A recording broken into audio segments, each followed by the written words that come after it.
तो एक सवाल है जो बार बार सामने आता है कि आखिर 99% लोग असफल क्यों होते हैं। हमारे स्रोतों के हिसाब से जवाब बहुत सीधा है।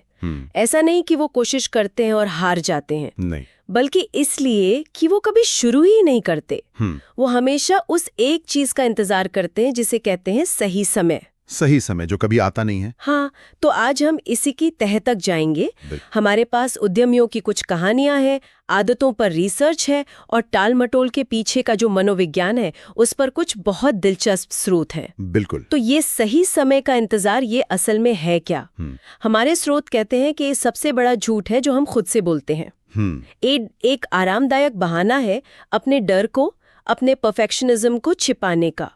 योजना बनाना जरूरी है, मान लिया, पर सिर्फ योजना बनाते रहना, वो आगे बढ़ना तो नहीं हुआ। बिल्कुल नहीं। और मनोविज्ञान में इसके लिए एक शब्द भी है जिसे एनालिसिस पैरालिसिस कहते हैं। अच्छा। मतलब जब हम किसी चीज के बारे में इतना ज्यादा सोचते हैं, इतने सारे विकल्प देख लेते हैं कि हम कोई भी कदम उठाने लायक ही नहीं बचते। हम बस सोचते रह जाते हैं। हाँ, हम एक सबसे अच्छे समाधान की तलाश में होते हैं। और जैसे कि वॉल्टेयर ने कहा था, परफेक्ट अच्छे का दुश्मन है। उस चक्कर में हम कभी शुरुआत ही नहीं कर पाते। और ये सिर्फ किताबी बातें नहीं है।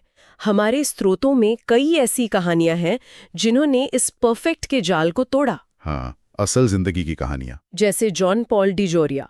उन्होंने Paul Mitchell hair care products की शुरुआत, आप सोचिए, सिर्फ $700 के लोन से की। और उस वक्त तो वो अपनी कार में सो रहे थे। एग्जैक्टली। और उनकी एक बात मुझे बहुत सही लगती है। वो कहते हैं, सफल और असफल लोगों में सिर्फ इतना फर्क है कि सफल लोग वो काम करने की आदत डाल लेते हैं जिन्हें असफल लोग करना नहीं चाहते। वो आदत शब्द बहुत जरूरी है। यह हमें सीधे एटॉमिक हैबिट्स किताब के सिद्धांत पर ले आता है। अच्छा, वो 1% वाला सिद्धांत? हाँ, वही कि हर दिन सिर्फ 1% बेहतर होना। अगर आप ये आदत डाल लें तो साल के अंत तक आप 37 गुना बेहतर हो जाते हैं। बात लक्ष्य की नहीं, बात उस सिस्टम को बनाने की है जो आपको रोज थोड़ा आगे बढ़ाए। ये तो बहुत दिलचस्प कनेक्शन है। मतलब डिजोरिया ने सिर्फ एक प्रोडक्ट नहीं बनाया, उन्होंने एक मुश्किल काम करने का सिस्टम बना लिया। बिल्कुल। और फॉरएवर 21 के संस्थापक डो वॉन चैंग की कहानी भी तो ऐसी ही है। वो अमेरिका आए, चौकीदार का काम किया, गैस स्टेशन पर काम किया और सिर्फ $11,000 की बचत से अपना पहला स्टोर खोला। यहाँ भी शुरुआत कोई बहुत बड़ी नहीं थी। सही कहा। इन सभी कहानियों में एक ही बात कॉमन है, शुरुआत करना, चाहे आपके पास संसाधन कितने भी कम क्यों ना हो। ठीक है, तो ये तो समझ आ गया कि बस शुरू करना है। लेकिन जब कोई काम बहुत बड़ा या डरावना लगे तो वो पहला कदम कैसे उठाएं? क्या हमारे स्रोत कुछ प्रैक्टिकल तरीके बताते हैं? हाँ, बिल्कुल बताते हैं। और एक बहुत ही कारगर तकनीक है, सिर्फ 5 मिनट का नियम। अच्छा, ये क्या है? आप अपने आप से सिर्फ इतना कहें कि मैं इस काम को सिर्फ 5 मिनट के लिए करूंगा। होता क्या है कि किसी भी काम को शुरू करने में ही सबसे ज्यादा मानसिक रुकावट होती है। हाँ, ये तो है। एक बार जब आप शुरू कर देते हैं ना, तो एक मोमेंटम बन जाता है और वो 5 मिनट अक्सर कब 1 घंटे में बदल जाते हैं पता ही नहीं चलता। अरे, ये तकनीक तो मैंने खुद भी कई बार इस्तेमाल किया है। जब भी कोई बड़ा आर्टिकल लिखना होता है तो मैं बस यही सोचती हूँ कि चलो बस 5 मिनट के लिए आउटलाइन बना लेते हैं और फिर आप लिखती चली जाती है। हाँ, इसके साथ एक और सोच अपनाने की बात कही गई है, काम पूरा होना परफेक्ट होने से बेहतर है। बिल्कुल। और यही एनालिसिस पैरालिसिस का सबसे अच्छा तोड़ है। जापान में एक सिद्धांत है, काइजेन। काइजेन का मतलब है लगातार छोटे छोटे सुधार करते रहना।